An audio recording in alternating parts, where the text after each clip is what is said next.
Hello guys, Sophia Kiwi here. Welcome to today's video and to my channel. Today's topic is 10 rules of behavior with a narcissist.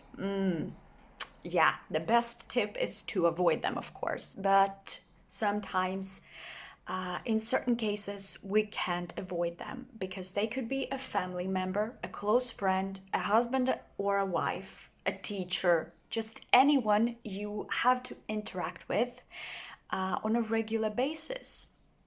So here are some things you need to know, how things of behavior or certain things to avoid doing or saying. So before we dive into the video, I want to thank all of you out there for watching, liking, subscribing, and somehow reacting to my channel. Thank you so much. I appreciate the support. So, narcissists, they are unable to empathize, arrogant, they boast about their achievements, they have a constant need for admiration from others, and they have a tendency to blame everyone but themselves.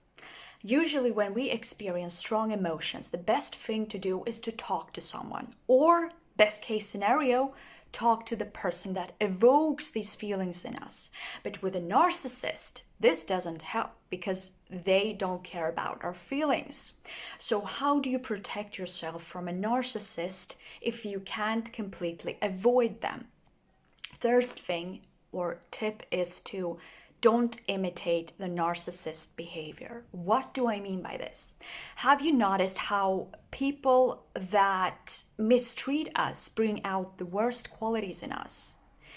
The fact is that we unconsciously imitate each other's behavior. When you start behaving terribly, shouting, scolding, fiercely criticizing your partner, the reason is that you, like a mirror, reflect the chaos that is going on in their soul. You unwittingly become a copy of them. It's natural for a person to eventually become somewhat similar to those whom we communicate closely with.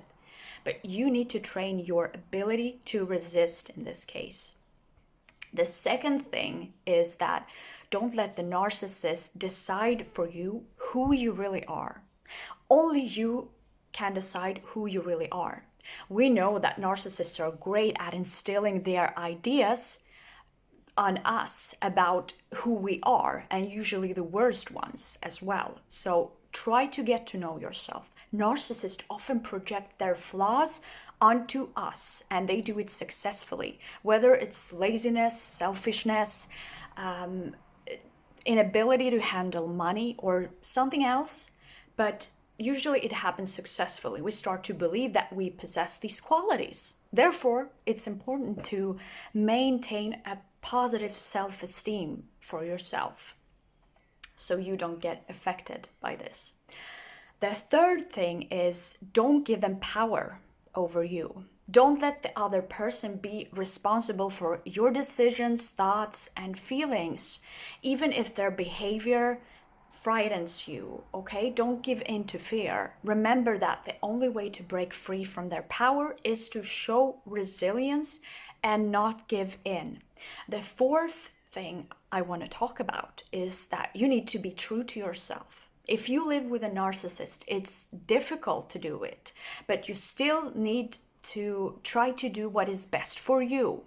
Don't think about what is best for them. I'm sure up until this point, their requirements, their needs have been the main thing in the relationship, and yours have not been even taken into account. To change this unhealthy pattern, start doing the exact opposite. Put yourself first, okay? Be true to yourself. You know what is going on. They think they have fooled you. You know what is true. The fifth thing is that divide your finances. This, guys, is actually very important, depending, of course, on what kind of relationship you have or if this is relevant in your case. But narcissists tend to either completely control or spend all money, recklessly spend money in a relationship. Both options are bad. Like if they control our finances or They spend it like crazy on, silly things. That's why it's important to separate your finances. You will be responsible for your funds, and your narcissistic partner will be responsible for theirs. The sixth thing is, don't try to talk to someone who doesn't listen to you. I'm talking about the narcissist. If your narcissistic partner has stopped talking to you, don't try to overcome their resistance. It's better to switch to your own business, talk to a friend, go for a walk, play with the children. Don't waste your time and energy to get their attention and get it from a person that doesn't care. Stop knocking on a blank wall. What your partner is doing is real mockery of you. If you need to express yourself in some way, leave the narcissist out of it. The seventh thing is that don't let yourself be manipulated. Manipulation may not be obvious at all. A partner can intimidate, put pressure, and a sense of duty or guilt. In order not to become a victim here, first of all, think about what manipulation techniques your partner uses most often, describe them in writing, and remember them all the time.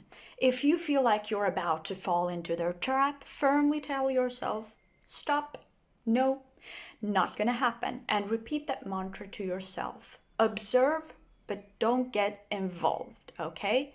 Mentally cheer yourself up, reminding that you are not doing anything wrong and you are not going to participate in their games.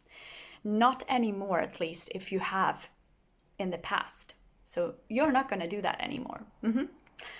The eighth thing is that you should focus on yourself.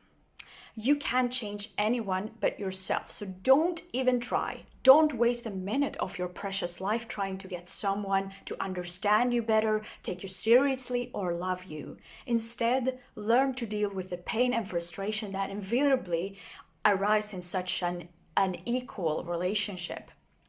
Yes, your partner rejects you, but the main thing is that you don't reject yourself, okay?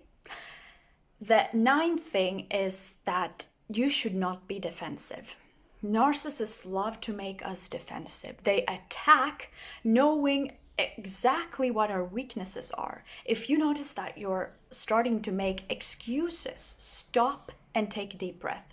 Remind yourself that you didn't do anything wrong, and refuse to play by their rules. They spend all their psychic energy to judge and analyze your bad qualities. They are looking for them specifically. This allows them to feel superiority. This can go on for as long as you are in a relationship or somehow in contact with them. So don't get defensive. Don't do it. So the 10th and last tip from me is be adamant. By setting boundaries in a relationship with a narcissist, you provoke their aggression. They will take it as a personal insult. Finally, it will be reversed, right? Your desire to defend independence will cause consequences. Remember that you are fighting for yourself. By fearing and avoiding these unpleasant consequences, you sacrifice your individuality. This is unacceptable and dangerous. So, to withstand pressure from a narcissist, you have to be strong. So, don't give up. Guys, that was it for today. I hope you will comment down below what you think about this video. Have I forgotten something? Do you agree with me? Do you disagree? Let me know. I'm very curious, as I have noticed that the narcissistic topic really evokes emotions in people. I see reactions when I post videos on this topic. So I guess it's really important to talk about, and I will talk about it. So let me know in the comments below what you think. Like and subscribe for more. I see you on my channel. Bye.